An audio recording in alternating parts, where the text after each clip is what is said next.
Merci. Je voudrais d'abord profiter de votre micro là pour dire bonjour à ceux qui nous écoutent. Parce qu'eux aussi sont des partenaires de l'éducation. Les enseignants, les élèves, les étudiants sont impliqués dans cette baisse de niveau là. Donc, je voudrais d'abord remercier vous qui êtes d'abord de la télé qui avez institué cette communication là, éducative. Merci. Pour permettre de trouver la solution à ce problème. La question de savoir pourquoi aujourd'hui encore on parle de baisse de niveau. La baisse de niveau est définie comme le degré de compétence d'un élève, d'une manière générale, d'un apprenant, qui devrait capitaliser les connaissances acquises pour passer d'un niveau à un niveau inférieur à un niveau supérieur. Et si le problème persiste jusqu'aujourd'hui, cela veut dire que le problème reste encore sans solution. Et c'est pourquoi chacun de nous, en tant que Tchadiens, en voulant trouver la solution à ce problème, on revient souvent dessus pour que la question soit perçue d'une manière pertinente et qu'une solution éventuelle soit trouvée pour que nos enfants arrivent à avoir un niveau intellectuel pouvant gérer le pays. Donc la baisse de niveau, parlant de ce concept-là, on fait allusion à l'échec scolaire. À l'échec scolaire.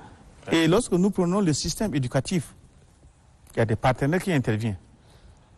Nous allons parler des enseignants, nous allons parler de l'État même, nous allons parler des parents, nous allons parler des élèves eux-mêmes. Ça veut dire que la cause de la baisse, les causes, j'allais dire, de la baisse de niveau sont endogènes et exogènes.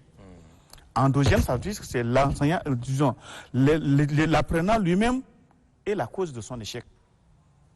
Exogène, ça veut dire que ça vient de l'extérieur, ça peut venir de l'État, ça peut venir des parents, ça peut venir de l'enseignant. Donc, si on n'arrive pas à trouver la solution à ce problème, je ne crois pas qu'on va trouver la solution, disons, à ce problème qui gangrène, n'est-ce pas, le système éducatif tchadien. Et donc, si je prends par exemple l'État, l'État devrait s'assumer par rapport à la formation des citoyens tchadiens. Effectivement, les programmes sont là et qui ne sont pas vraiment exécutés de manière idoine. Vous prenez un enseignant qui n'arrive pas vraiment à accomplir sa responsabilité au niveau de l'enseignement. Ça veut dire que lui-même, il est acteur de la baisse de niveau. Vous prenez les acteurs sur le terrain.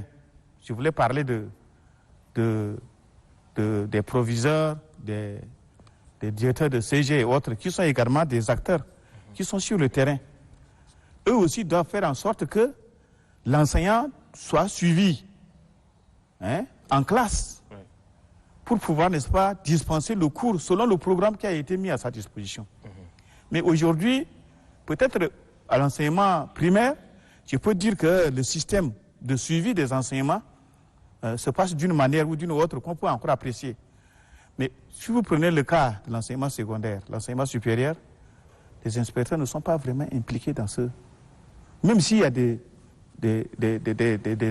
collègues qui sont regroupés sous forme de pôle d'inspection de l'enseignement secondaire, je crois que le travail qu'ils sont en train de faire est un travail aussi qui pouvait, n'est-ce pas, trouver la solution à ce problème.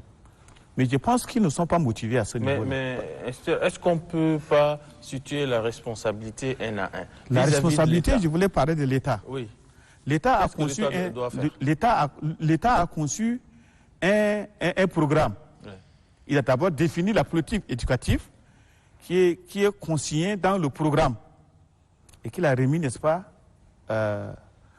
au ministre, ou bien le ministre de son côté, il remet également aux techniciens du terrain.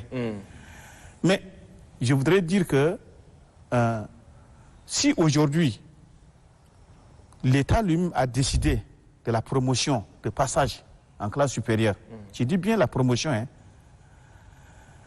aujourd'hui l'État a pris... Promotion, vous voulez dire je vous arrive. Non mérité ou... Oui. Prenez par exemple l'arrêté. J'ignore le numéro de cet arrêté, mais vous êtes conscient que l'État a pris un arrêté demandant aux élèves de CP1 de passer en au CP2 Oui. et de niveau 1 au niveau 2, ça veut dire CP1 au CP2, de C1 au C2, Oui. de CM1 au CM2. Est-ce que vous trouvez que c'est normal?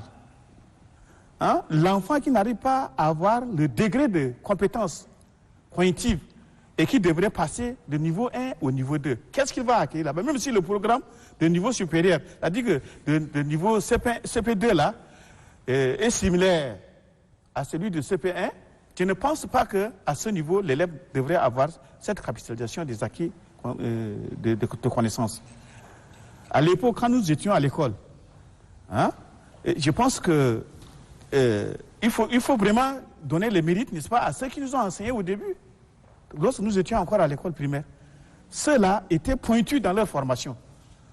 Et que même s'il faut avoir une moyenne de 5 pour passer en classe supérieure, il faut d'abord avoir cette performance cognitive-là pour passer de classe inférieure en classe supérieure. Mais aujourd'hui, la promotion, je peux dire que cette baisse de niveau-là est encouragée par tout le monde. Mais qu'est-ce qu'il faut faire pour que l'école retrouve ses lettres de noblesse? Moi, si c'est moi, mes compagnons qui décide, oui. Je pouvais vous dire, je suis en train de parler non, on vous suit de tout. Oui. Si c'est moi, mes votre compagnons, proposition. Je vous dis, hein, Oui.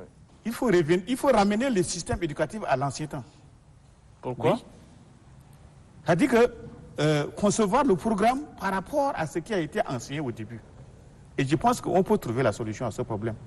Mais essayer de conscientiser également les élèves qui sont également les bénéficiaires de cette formation pédagogique-là. Parce que les élèves ne sont pas conscients de leur avenir.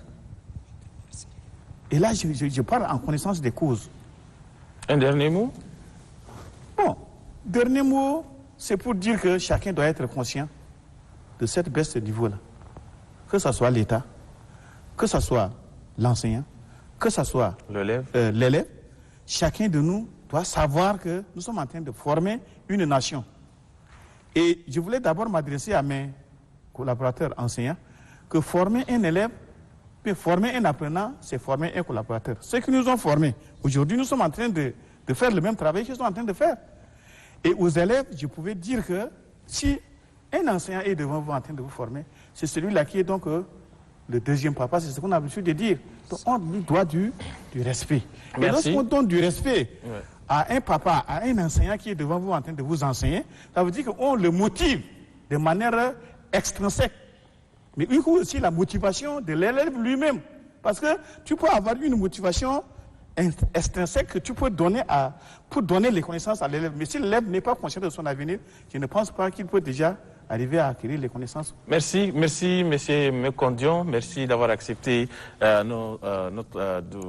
d'avoir accepté vraiment de répondre à nos questions. Et nous aurons l'occasion une autre fois pour venir amplement discuter de ces problèmes. Merci, c'est avant de vous remercier. Merci.